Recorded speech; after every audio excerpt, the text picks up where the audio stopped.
mengklaim gitu loh, ini punya saya, kata si negara A, ini punya saya, negara. Oke, kalau begitu kita buat aturan deh, ya kita buat aturan.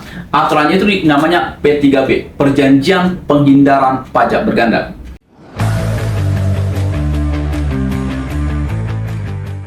Halo Sobat Jontex, kembali lagi bersama Maulida tentunya dalam acara Mr. Pajak Podcast.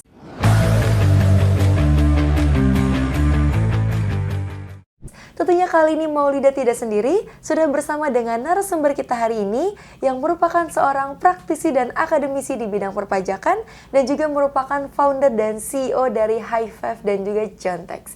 Siapa lagi kalau bukan Bapak Sabar Pardamaian Lumban Tobing, SEMMAKCACTL BKP. Selamat pagi Pak Sabar. Selamat pagi Mbak Maulida. Oke, luar biasa, seger sekali nih Pak Sabar. Terima kasih Mbak. Iya, hari ini sudah semangat Pak untuk Semangat pastinya. Oke, edukasi lagi kita hari ini. Kita edukasi lagi. Betul. Ya. Oke Pak Sabar, kali ini Pak kita akan membahas terkait dengan tax treaty atau P3B yang pernah Pak Sabar singgung di podcast sebelumnya. Ya, nah, betul. kali ini Sobat Jontex kita akan menggali lagi nih lebih dalam lagi terkait dengan tax treaty ini. Nah, Baik. langsung saja ya Pak Sabar. Baik, silakan Mbak. Oke, sebetulnya Pak, apa sih yang dimaksud dengan tax treaty atau yang disebut juga dengan perjanjian penghindaran pajak berganda atau P3B? Oke, baik teman-teman yang menyaksikan YouTube kita ini. Jadi gini, di negara manapun pasti dilarang namanya pengenaan pajak dua kali atau double tax. Betul. Itu tidak diperkenankan, ya. Karena kalau sampai sebuah negara itu melakukan pemajakan dua kali terhadap penghasilan, maka itu akan merugikan si wajib pajak tersebut. Betul. Ya, karena begini, sehingga supaya wajib pajak ini tidak dirugikan, makanya dipastikan penghasilan ini ada di mana, sumbernya dari mana, kan seperti itu. Sehingga dibuatlah suatu perjanjian antar beberapa negara untuk memastikan bahwa kalau misalnya penghasilan ini diperoleh di negara A, ya tidak boleh lagi dipajaki di negara B, ya, atau justru sebaliknya seperti itu. Makanya kalau kita lihat definisi dari pajak berganda adalah pajak berganda atau lebih, berarti lebih daripada sekali pemajakan. Betul. Ya, bisa loh kalau sampai tidak dibuat penghindaran pajak berganda ini, bisa loh sampai 3 kali pemajakan, bisa berpotensi Mbak. Oke. Ya, bukan hanya double tax tapi bisa sampai 3 kali pemajakan, ya. Terjadi ketika dalam suatu transaksi lintas batas negara, ya, ini berbicara lintas negara. Makanya saya tadi berbicara antara negara A sama negara B. Kalau penghasilan ini hanya bisa dideteksi dari satu negara itu nggak ada masalah. Tetapi kalau ini lintas negara, ya, kalau ini lintas negara harus jelas nih di negara mana sumber ini. Makanya dikatakan di sini transaksi lintas batas negara. Terdapat lebih dari satu negara yang mengklaim hak pemajakan atas transaksi lintas batas negara tersebut. Jadi bisa negara Singapura mengklaim itu adalah punya mereka, bisa juga Indonesia mengklaim itu punya dia. Karena apa? Karena ada lintas negara tersebut, Mbak Maulida, ya. Makanya dikatakan di sini berdasarkan salah satu faktor penghubung yang berlaku menurut ketentuan pajak domestik masing-masing negara, konflik antar faktor penghubung tersebut menyebabkan lebih dari satu negara diberikan klaim hak pemajakan atas transaksi tersebut. Seperti yang saya sampaikan tadi, mengklaim gitu loh, ini punya saya, kata si negara A, ini punya saya, negara. Oke, kalau begitu kita buat aturan deh. Ya, kita buat aturan. Aturannya itu namanya P3B, Perjanjian Penghindaran Pajak Berganda. Makanya dipertegas kembali di sini, pajak berganda atau P3B terjadi ketika dalam suatu transaksi lintas batas negara terdapat lebih dari satu negara yang mengklaim hak pemajakan atas transaksi lintas batas negara tersebut berdasarkan salah satu faktor penghubung yang berlaku menurut ketentuan pajak domestik masing-masing negara. Konflik antara faktor penghubung tersebut menyebabkan lebih dari satu negara diberikan klaim pemajakan atas satu transaksi. Sebenarnya cuma ada satu nih sumber penghasilannya, cuma ada satu objek penghasilan. Tetapi karena negara A mengklaim itu punya dia dan negara B ini mengklaim punya dia, kenapa bisa terjadi? Karena lintas negara tersebut. Ya, di Indonesia bisa nggak sih itu terjadi double tax? Ya, kemungkinan sih tidak bisa. Makanya kita di podcast sebelumnya kita berbicara tentang adanya pajak final sama pajak non final. Betul. Ya, pajak final itu udah jelas sekali pemajakan, tidak bisa lagi dihitung pajaknya waktu di SPT pribadi. Begitu juga Mbak, walaupun itu pajak non final, tetapi bukan berarti pemajakan 2 kali. Oh, tidak akan mungkin ya. Hanya saja pemajakannya itu belum selesai. Ini beda nih cerita nih dengan P3B karena ini antar lintas negara. Betul. Ya, jangan sampai juga karena tidak ada kejelasan pemajakan di negara A sama negara B sehingga ini bisa lepas, bisa bebas sumber penghasilan tersebut, sehingga karena si negara A tidak mengklaim itu sebagai pajak dia, si negara B pun tidak mengklaim itu ini jadi keuntungan buat si wajib pajak. Betul. Tetapi jangan juga karena tidak ada peraturan yang jelas antara negara A sama negara B sehingga si wajib pajak pun dirugikan. Betul. Jadi fungsinya adalah menghindari pemajakan 2 kali atau disebut dengan double tax gitu Mbak. Oke, baik. Nah, itu tadi Sobat Jontex terkait Yeah. dengan definisi dulu nih, terkait dengan tax treaty. Yeah. Tax treaty. Nah, Pak Sabar, kemudian kalau misalnya alasan yang mendasari adanya tax treaty ini apa Pak Sabar? Oke, kalau kita lihat ya, alasan-alasan yang karena ini kan sudah disepakati oleh namanya OECD ya. Oke. OECD. Jadi seperti ini. Di UN model ya, sebagai representasi dari negara-negara berkembang tentunya ingin mendapatkan hak pemajakan yang lebih banyak di negara sumber penghasilan.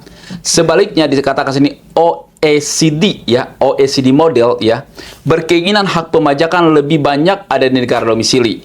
Dengan perbedaan kepentingan tersebut terdapat perbedaan perumusan dalam pasal-pasal antara OECD model dan UN model.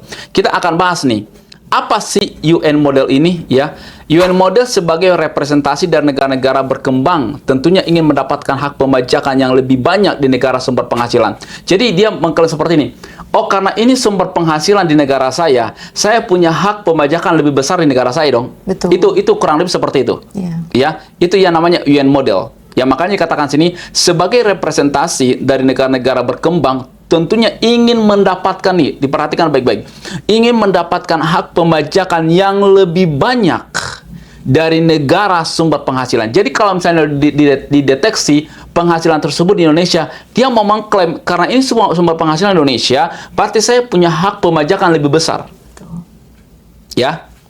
Terus tapi dikatakan di sini OECD model. Tadi kan kita berbicara UN model, sekarang OECD model berkeinginan hak pemajakan lebih banyak ada di negara domisili. Dengan perbedaan kepentingan tersebut, terdapat perbedaan perumusan dalam pasal-pasal antara OECD model dan UN model. Seperti ini, saya kasih contoh.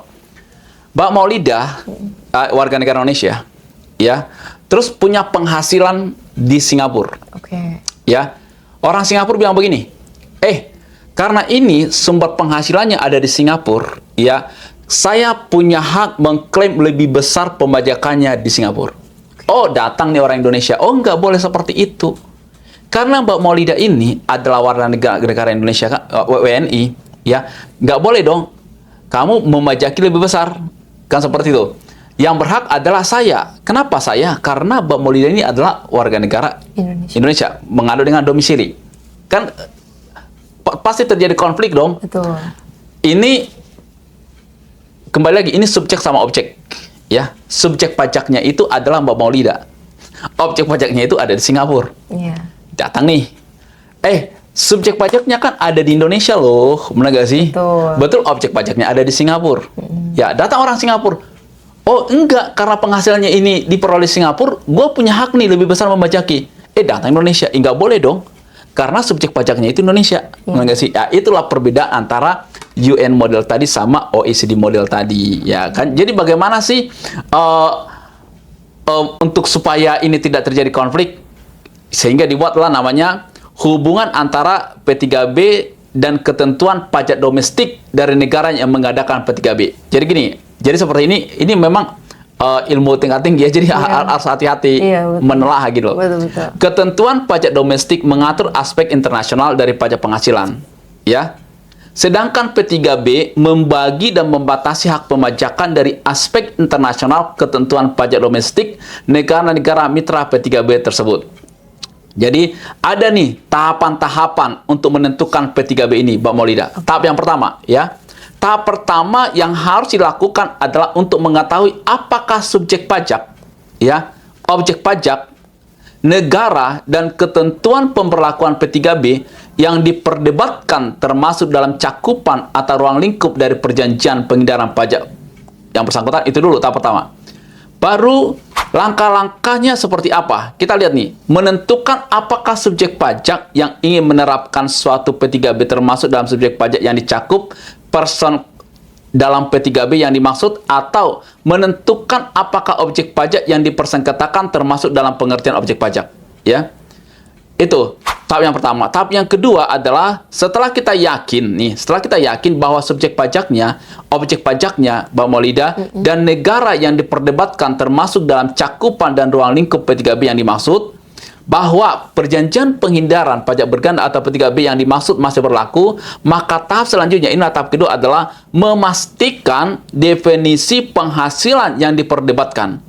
Hal ini dilakukan untuk memastikan penghasilan tersebut akan masuk dalam ketentuan atau pasal substantif, ya, atau substantif provision yang mana. Jadi harus ditentukan dulu nih. Oke, jadi penghasilannya ini mencakup mana dulu, di negara mana, harus pasti. Karena gini, seperti yang saya sampaikan sebelumnya, hampir tidak bisa dilakukan pemajakan, Mbak Maulida, kalau memang tidak bisa ditentukan mana subjeknya, mana objeknya. Betul. Permasalahannya dalam hal P3B ini, Mbak, itu sudah jelas. Subjek pajaknya udah jelas loh. Iya. Ya, bukan berarti tidak terdeteksi, jelas-jelas terdeteksi subjek pajaknya. Tetapi objek pajaknya pun kedeteksi. Iya. Ya, tetapi kembali lagi, mengklaim ini yang mana, ya? Karena gini, karena setiap negara itu, Mbak, memiliki tarif pajak yang berbeda. Itu permasalahannya. Iya, oke. Ya, negara Singapura memiliki tarif pajak yang berbeda, Indonesia pun berbeda. Ya, jadi kalau misalnya kalau lebih kecil pemajakannya di Singapura, ini sangat menguntungkan si wajib pajak yang ada di Indonesia. Betul. Tetapi kalau misalnya ini warga negara asing, dia punya penghasilan Indonesia, ya, terus pemajakan kita, tarif pajak kita lebih besar, ya, dia akan dirugikan, kan, seperti itu. Betul. Ya, makanya nanti akan ada tabelnya nih, untuk negara ini sekian persen, negara ini semua ada dalam tabel P3B tersebut, Mbak Maulida. Oke. Tahap yang ketiga, ya, tahap yang ketiga kalau kita lihat nih, ya, tahap penerapan P3B. Tahap pertama udah kita bahas, tahap kedua. Tahap ketiga, menentukan pasal substantif yang berlaku. Penentuan ini sangat penting karena akan menentukan negara mana yang akan diberi hak pemajakan. Itu loh yang saya maksud tadi. Ya, di sini ditentukan nih, harus ditentukan, menentukan pasal substantif yang berlaku. Penentuan ini sangat penting. Kenapa sangat penting, Pak Sabar? Karena akan menentukan negara mana yang akan diberi hak pemajakan. Dalam pasal-pasal substantif, pembagian hak pemajakan diatur sebagai berikut. Ya, jadi udah tentukan nih, negara mana nih yang punya hak untuk pemajakannya. Tentukan dulu dong. Setelah ditentukan, baru selanjutnya bagaimana, Pak? Selanjutnya hak pemajakan hanya diberikan kepada satu negara, gitu loh. Ya, teman-teman, ya. Hanya diberikan, berarti nggak boleh kedua negara, nggak boleh, hanya diberikan kepada satu negara. Untuk menyatakan bahwa hak pemajakan hanya diberikan kepada satu negara, berarti nggak boleh dua negara. Betul. Hanya diberikan kepada satu negara, Mbak Maulida. Ya. Terminologi yang dipergunakan dalam perjanjian penghindaran pajak berganda atau P3B yang kita bahas ini adalah shall be taxable only. Ya, biasanya hak pemajakan diberikan kepada negara domisili. Ya. Oke. Ya. Negara domisili. Ketika hanya satu negara saja yang memberikan hak pemajakan, seharusnya tidak akan timbul isu pajak yang berganda. Betul. Ya, jadi kalau udah dipastikan negara A, ya berarti kan tidak ada dong isu berganda. Selain negara domisili, Mbak Maulida, negara sumber juga diberi hak pemajakan, ya, untuk menyatakan bahwa hak pemajakan dibagi antara negara domisili dan negara sumber. Jadi ada dua nih. Ada negara domisili, ada negara sumber. Ya, teman-teman, ya. Kenapa seperti itu? Karena lintas negara tadi, Mbak. Iya. Makanya kita berbicara namanya negara domisili sama negara sumber. Kalau cuma hanya pembajakan itu adalah Indonesia, nggak mungkin kita berbicara, oh, negara domisili, negara sumber, ya kan jelas di Indonesia. Indonesia. Negara sumbernya Indonesia, negara domisilinya Indonesia. Tapi karena ini lintas negara, maka ditentukan nih mana negara domisili, mana negara sumbernya, ya. Terminologi yang diberikan adalah P3B adalah may be taxed. Ketika masing-masing negara diberi hak pembajakan, akan timbul isu pajak berganda. Jadi kalau misalnya nih dua negara dikasih nih Mbak Maulida, baik negara domisili maupun negara sumber diberikan benar-benar kewenangan untuk pemajakan, ini yang menjadi permasalahan. Iya. Jadi perlu suatu kepastian negara mana yang berhak untuk melakukan pemajakan. Ya kalau dua-duanya mengklaim itulah yang terjadi isu. Ya. Makanya dikatakan dipertegas kembali di tahap ketiga adalah ketika masing-masing negara diberi hak pemajakan, akan timbul isu pajak berganda. Ya, itu. Tahap yang keempat, tahap keempat ini dilakukan untuk menghilangkan dampak pajak berganda seandainya pasal-pasal substantif yang terdapat dalam P3B memberikan hak pemajakan kepada masing-masing negara. Untuk menghilangkan pajak berganda tersebut dikatakan di sini, negara domisili diwajibkan untuk memberikan keringanan pajak melalui metode pembebasan exemption method atau metode kredit method yang diatur dalam ketentuan domestiknya. Jadi gini, oke, kalau misalnya kejadiannya seperti itu, pemajakan diberikan ke masing-masing negara, maka akan bisa dilakukan, makanya ada namanya kredit pajak. Itu pasal 24 kalau nggak salah. Betul. Ya, kredit pajak. Sehingga itu untuk di pasal 4 ini ya, dikatakan di sini, ini penting sih menurut saya. Untuk menghilangkan pajak berganda tersebut, negara domisili diwajibkan untuk memberikan keringanan pajak melalui metode pembebasan, exemption method atau metode kredit ya, yang diatur dalam ketentuan domestik. Jadi bisa dikreditkan, kan seperti itu ya. Tahap kelima, tahap yang terakhir, tahap-tahap penerapan perjanjian pajak berganda ini ya, yang tahap kelima adalah apabila dalam tahap pertama, kedua, ketiga, dan keempat tersebut masih terdapat sengketa antara negara yang satu dengan negara yang lain, masalah pajak berganda dapat diselesaikan melalui prosedur persetujuan bersama atau mutual agreement procedure atau MAP. Jadi akan dipilih nih, ini ada tahap-tahap penerapan P3B ini, Mbak Maulida. Oke, dicek dulu tahap pertama seperti apa, selesai nggak permasalahannya? Oke, oh nggak bisa, lihat tahap kedua. Oke, tahap kedua ini juga nggak selesai. Oh, nggak bisa dipakai nih. Tahap ketiga bagaimana penerapannya? Oh, nggak bisa juga. Tahap keempat nggak bisa sampai di tahap kelima. Ya, makanya tahap kelima ini adalah apabila Mbak Maulida penerapan tahap pertama tidak bisa lakukan, penerapan tahap kedua tidak bisa lakukan, penerapan tahap ketiga nggak bisa lakukan, penerapan tahap keempat juga tidak bisa dilakukan, berarti ini akan muncul namanya sengketa. Ya, sengketa antara negara yang satu dan negara yang lain. Misalnya negara sumber sama negara domisili tadi. Kalau itu terjadi, Mbak Maulida, berarti sengketa ini harus diselesaikan melalui prosedur persetujuan bersama atau mutual agreement procedure atau disebut dengan MAP. Gitu loh. Jadi jelas ya teman-teman, ada tahap pertama, kita lihat dulu. Jadi kalau misalnya ada isu tentang P3B ini, kamu cek dulu tahap pertama bagaimana prosedurnya, tahap kedua bagaimana, tahap ketiga bagaimana, tahap keempat bagaimana. Kalau keempat prosedur ini tidak bisa dilaksanakan, maka akan diambil langkah yang terakhir adalah mutual agreement procedure, MAP. Oke, Gitu. Oke, Pak Sabar. Nah, kemudian kalau terkait dengan tujuan utama P3B ini apa, Pak Sabar? Oke. Kalau kita berbicara dengan tujuan daripada peraturan ini kan ada 3, Mbak. Yang pertama adalah peningkatan pendapatan nasional. Oke. Ya, itu yang pertama, peningkatan pendapatan nasional. Dan yang kedua adalah kesetaraan, ya, kesetaraan. Dan yang ketiga adalah efisiensi ekonomi. Oke. Ya. Jadi gini, kenapa sih concern banget sih tentang kesetaraan gitu loh, ya? Ya, saya sangat yakin sih tidak akan ada sebuah negara yang mau dirugikan terkait dengan suatu kebijakan. Betul. Mereka sih itu makanya Bang, ya kesetaraan dan efisiensi ekonomi. Jadi gini loh Mbak, negara itu ya, setiap negara itu pasti berupaya semaksimal mungkin untuk mendapatkan sumber dari negara itu dalam hal salah satunya pajak. Tetapi dari segi efisiensi pun harus dipertimbangkan. Betul. Maksudnya begini.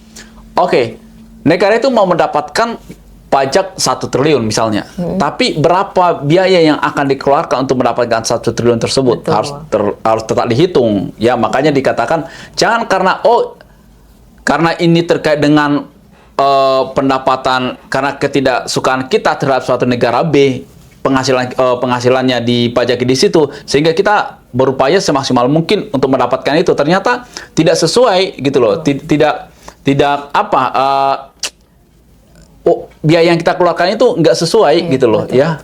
Nggak worth it Nggak gitu loh, worth it. nggak worth it ya untuk kita lakukan itu. Makanya dikatakan di sini adalah pertama untuk peningkatan pendapatan nasional di negara itu sendiri, yang kedua adalah kesetaraan supaya tidak ada nanti yang mengklaim oh kamu lebih diuntungkan, saya dirugikan, dan yang ketiga adalah efisiensi ekonomi. Itu sebenarnya. Tapi yang lebih dalam lagi kita akan lihat ya Mbak Maulida di peraturan ini adalah tentang objective connecting factor ya. Oke. Objective connecting factor. Kita akan bahas ada 5. Ini yang harus perlu dipahami teman-teman juga ya. Objective connecting factor, apa itu Pak Sabar? Objective connecting factor dalam pembahasan kita kali ini. Faktor pendukung ini mengaitkan ya pemajakan suatu negara berdasarkan keberadaan aktivitas ekonomi ya. Oke. Atau objek pajaknya terhubung dengan daerah teritorial suatu negara. Keterhubungan tersebut biasanya ditentukan berdasarkan kriteria sebagai berikut. Ya, tempat suatu harta. Ya, tempat suatu harta. Misalnya Mbak Maulida, saya kasih contoh nih. Oke, Mbak Maulida punya apartemen di Australia. Oke. Hartanya ada di Australia loh. Betul. Sumber penghasilannya itu Mbak Maulida menyewakan apartemen ini di Australia. Betul. Pastinya kan Mbak Maulida punya penghasilan. Betul. Ya, yang kedua, tempat aktivitas pemberian jasa. Oke. Ya.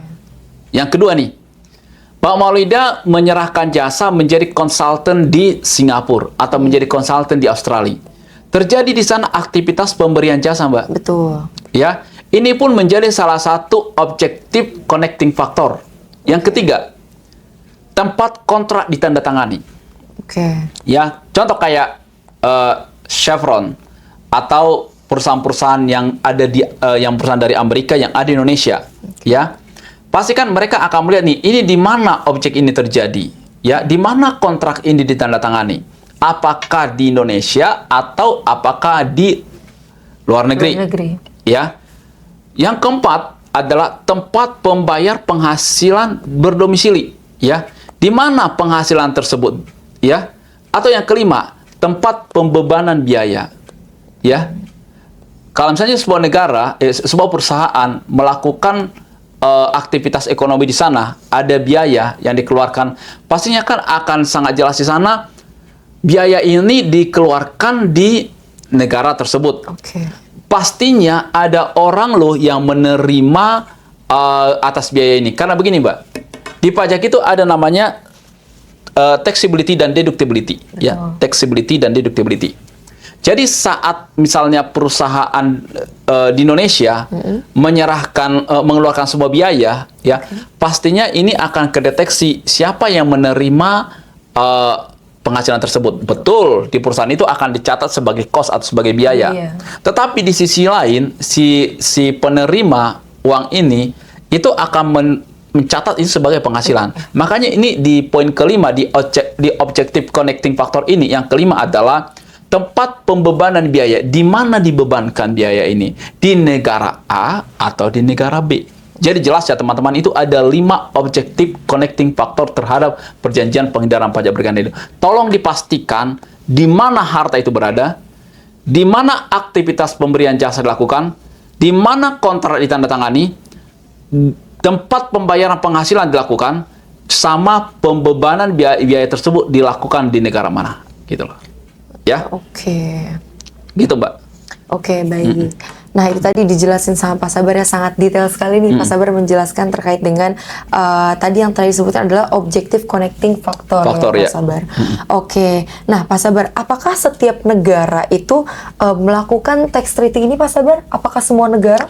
Oh, negara yang sudah menandatangani, Mbak, ya, Karena belum semua negara yang menandatangani perjanjian penghindaran pajak berganda ini, OECD-nya, belum semua. Oh, belum Jadi hanya negara-negara yang sudah masuk menandatangani P3B tersebut. Oke. Tidak semua di dunia ini enggak. Oke, tapi apakah wajib Pak Sabar? Sebenarnya sih, kalau dibilang sih dengan keterbukaan informasi hari ini, mestinya sih negara tersebut harus ikut sih menurut saya. Karena nanti akan double tax ya Pak Sabar jika Iya, seperti itu. begitu. Mestinya seperti itu ya. Mestinya seperti itu. Dan kecuali memang apa ya? Kecuali memang negara itu nggak ada hubungan dengan negara-negara yang lain, Iya. atau mungkin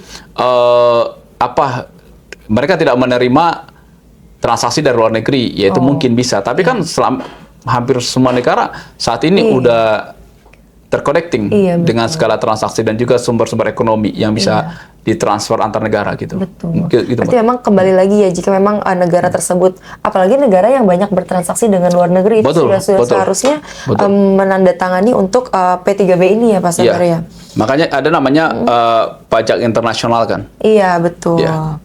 Nah, Pak Sabar, tapi bagaimana sih Pak sebuah negara itu dapat memanfaatkan untuk manfaat dari P3B ini? Apakah ada kriteria khusus yang harus diperlukan Oke. satu negara begitu Pak Sabar? Oke, pastinya ada Mbak. Ya. Jadi kalau kita lihat ya di aturan di sini, contoh kayak negara kita bisa melihat ya tax rate ini contoh kayak Aljazair, Belgia, Republik Ceko, Armenia, Belarus, Denmark ya.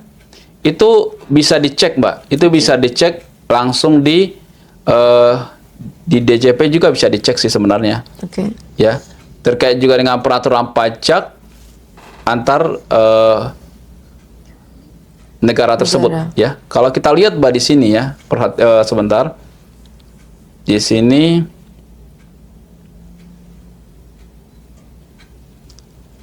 bentuk-bentuk BUT baik dalam OECD model maupun yang model sama-sama diatur dalam pasal 5. Bentuk-bentuk BUT adalah sebagai berikut. Ya, ini mungkin nanti bisa kita share ya ke teman-teman yang nonton YouTube ini sehingga bisa, karena ini kan detail banget. Jadi nanti bisa dibaca juga, dilihat juga. Oke, baik Pak Sabar. Oke, kalau kita lihat ya, Mbak di sini juga tentang dengan BUT ya. Ini kebanyakan nanti akan ada sangkut pautnya dengan bentuk usaha tetap, Mbak. Oke. Ya, bentuk usaha tetap gini. Kalau kita lihat ya, kan subjek pajak itu kan ada namanya orang pribadi, Oke. ada badan, Betul. ada BUT, sama ada warisan yang boleh dibagi. Betul. Ya. Kebanyakan nanti yang akan berhubungan, yang akan bersentuhan dengan tax treaty ini, dengan tax rate ini adalah BUT, Mbak. Iya, oke. Ya, BUT. Makanya di BUT ini sangat dijelaskan di pasal 5 ayat 1 ya, Mbak. BUT adalah suatu tempat usaha tetap yang melalui tempat usaha tetap tersebut kegiatan usaha dan suatu perusahaan dijalankan secara sebagian atau secara keseluruhan. Ya, bisa 100% dijalankan di negara tersebut atau bisa sebagian dijalankan di negara tersebut. Oke. Kondisi-kondisi yang harus dipenuhi agar dapat terbentuk sebuah BUT ini ada beberapa poin, Mbak. Pertama, adanya tempat usaha atas nama place of business test. Itu yang pertama. Sehingga bisa dikategorikan, sekali lagi Mbak, ini sangat erat kaitannya, irisannya dengan BUT. Oke. Kalau untuk tax treaty ini atau perjanjian penghindaran berganda ini, sehingga perlu kita memastikan bahwa perusahaan ini masuk gak sih dalam kategori BUT itu dulu. Oh, begitu. Ya, Baik. begitu dulu Mbak. Yang pertama adalah adanya tempat usaha atau place of business test. Yang kedua, tempat usaha tersebut didirikan di suatu lokasi tertentu atau location test. Itu yang kedua. Yang ketiga, Mbak, ya. Subjek pajak harus mempunyai hak untuk memanfaatkan tempat usaha tersebut atau right use test. Ya. Yang keempat, penggunaan tempat usaha tersebut harus bersifat permanen dan dalam waktu melebihi periode waktu tertentu atau permanen test. Yang berikutnya adalah kegiatan yang dilakukan melalui tempat usaha tersebut harus merupakan kegiatan usaha sebagaimana pengertian kegiatan usaha yang diatur dalam ketentuan domestik ya maupun P3B. ya, P3B, Business Activity Test. Dan yang terakhir adalah apabila salah satu kondisi di atas tidak terpenuhi, BUT tidak akan terbentuk. Jadi gini loh, kan dijelaskan kan tadi, yang saya jelaskan di awal tadi, adanya tempat usaha tersebut harus didirikan, Mbak Maulida, subjek pajaknya harus mempunyai hak, penggunaan tempat usaha, kegiatan yang dilakukan, ya, itu. Kalau keempat ini, Mbak Maulida, kalau keempat kondisi-kondisi ini tidak terpenuhi, maka bisa dipastikan bahwa BUT tidak akan terbentuk. Ya, tetapi kalau udah 4 kategori tersebut yang saya sampaikan di awal itu sudah terpenuhi, maka sudah jelas perusahaan ini BUT. Ya, baru nanti akan kita lihat bagaimana perjanjian penghindaran berganda yang sudah disepakati di antara negara tersebut. Gitu ya. Jelas ya? Oke, bentuk dasar BUT ini pun kita ada lihat 6, Mbak. Yang pertama, sesuai dengan pasal 5 ayat 2 dalam OECD model memberikan contoh-contoh suatu negara usaha yang dapat dikategorikan sebagai BUT atau yang disebut dengan positive list. Ya. Yang pertama, tempat kedudukan manajemen. Ya. Cabang. Yang kedua, kantor. Yang keempat, pabrik. Yang kelima, bengkel. Yang keenam, pertambangan, sumur minyak dan gas bumi, tempat penggalian atau tempat pengambilan sumber alam. Ya. Jadi itu. Jadi kalau misalnya, oh ini kami dinyatakan BUT, lihat, oh benar tempat kedudukan manajemennya ada di Indonesia. Oh, kami punya kantor cabang di Indonesia. Ya, contoh kayak misalnya Citibank. Citibank ya, betul ya? Betul. Citibank ataupun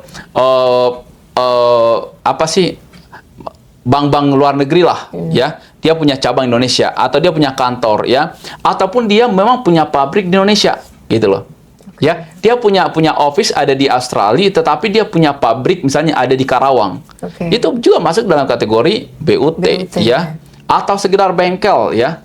Tapi kan bukan maksudnya bengkel yang kecil yang tapi kan bengkel itu kan bisa besar, Mbak. Ya, untuk reparasi mobil-mobil mewah kan bisa terjadi. Apalagi pertambangan, sumur minyak dan gas bumi, tempat penggalian atau tempat pengambilan sumber alam, ya. Itu baru masuk di kategori sebagai BUT, gitu.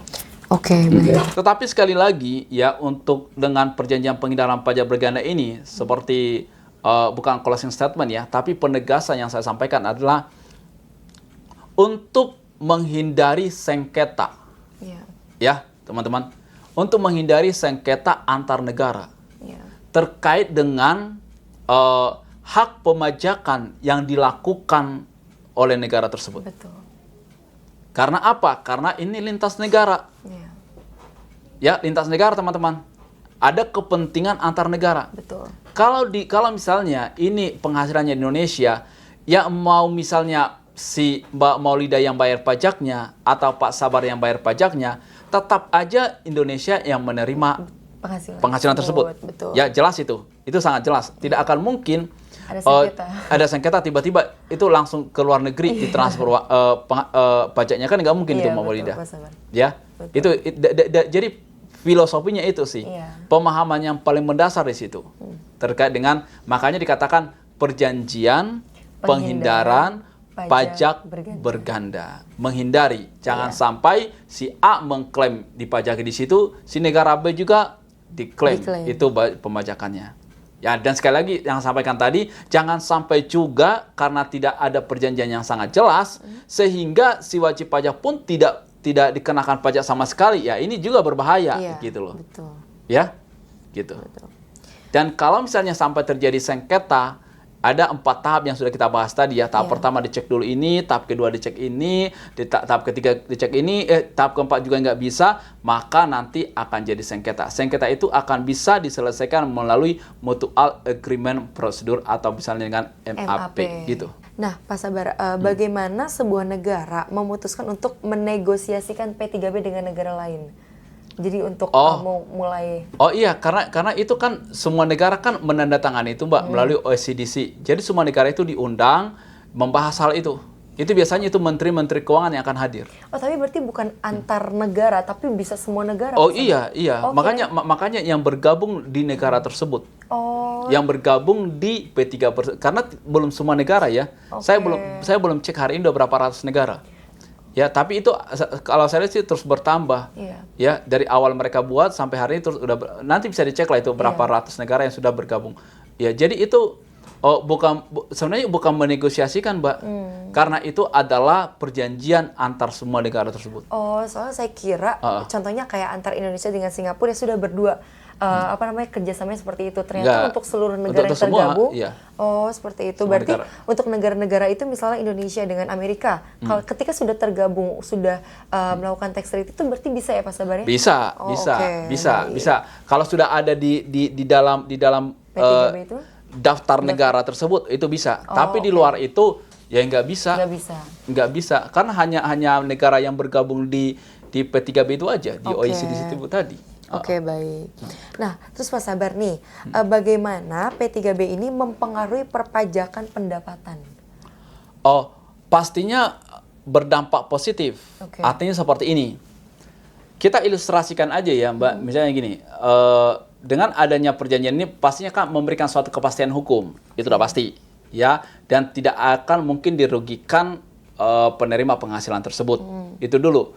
Jadi dengan adanya ini dampaknya terhadap pembajakan kita secara pribadi pasti kita tidak akan dirugikan. Ya.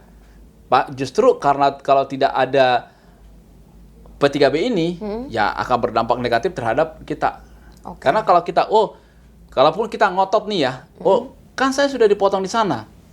Terus kok dipotong lagi di sini? Kok dikenakan lagi? Ini kan terus kita ngotot nih negara, jangan potong dong, jangan kenakan pajak saya. Nggak bisa. Terus kita bawa penghasilannya ke Indonesia, dipajaknya Indonesia.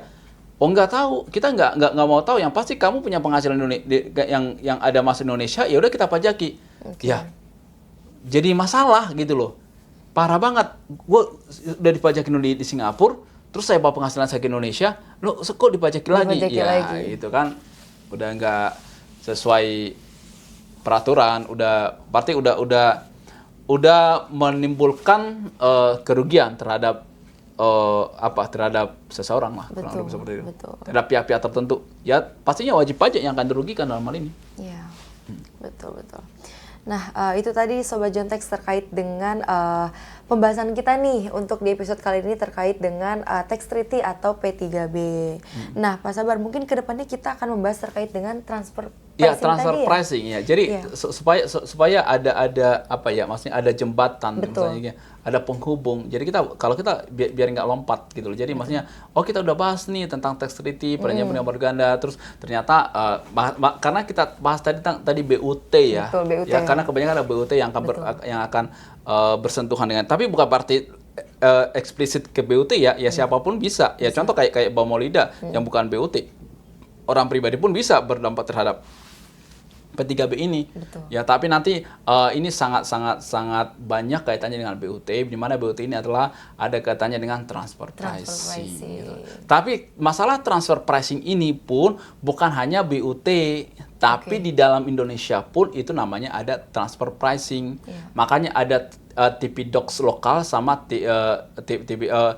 TP-Doc lokal. Nah, transfer pricing dokumen lokal sama yang bukan lokal. Gitu. Nanti kita akan bahas setelah itu tentang transfer pricing-nya. Oke, Sobat Jontex. Nah, karena Pak Sabar sudah nge-spill sedikit nih, tolong mohon dipastikan nih untuk Sobat Jontex di episode berikutnya. Jangan lupa untuk terus menyaksikan kami di Mr. Pajak Podcast. Kita akan membahas terkait dengan transfer pricing. Nah, untuk Sobat Jontex di luar sana yang ingin mengkonsultasikan terkait dengan laporan keuangan perusahaannya atau perpajakannya, ingin konsultasi dengan kami, bisa hubungi langsung ke call center kami atau mengunjungi website kami di www.jontex.co. Oke, Pak Sabar, terima kasih banyak nih Pak Sabar atas waktu dan ilmunya. Semoga bermanfaat untuk kita semua, untuk Sobat Jontex di luar sana dan juga Sobat Jontex yang ada di live Instagram. Terima kasih sudah menonton. Terima kasih ya sudah ikut ya. Iya, nanti saksikan kembali podcast kami juga nih di pertemuan berikutnya ya Pak Sabar ya. Betul. Dan jangan setiap lupa hari Selasa dan Kamis. Jangan lupa untuk saksikan terus. Nah, untuk Sobat Jontex juga di YouTube, Sampai jumpa lagi di episode hari Kamis berikutnya. ini kita nggak ada, Mbak. Oh iya, Pak Sabar Karena akan ada seminar ya? saya ada gathering dengan gathering. BNI, ya, Iya. salah satu bank pemerintah BUMN. Iya, luar biasa BNI sekali. di Bali G, Sumatera Utara. Luar Ya, biasa. tapi nggak apa-apa, nanti kita bisa live dari sana juga sih. Betul. Tanggal 7 ya. Tanggal 7 hari apa sih? Kamis, Pak Sabar. Hari Kamis. Iya. Ya udah Lusa benar. ya? Oh, nggak masalah, nanti kita live dari sana. Karena kan acaranya jam 12 ya. Iya. Ya nanti kita bisa podcast di sana sih. Oke. Jam 10 dari hotel. Kita bisa podcast dari sana, nggak ada masalah. Boleh Oke. sih. Oke, baik. Wah, seru banget Iya nih. kan? Jadi tetap nanti kita live dari sana dan juga nanti ada podcastnya gitu ya.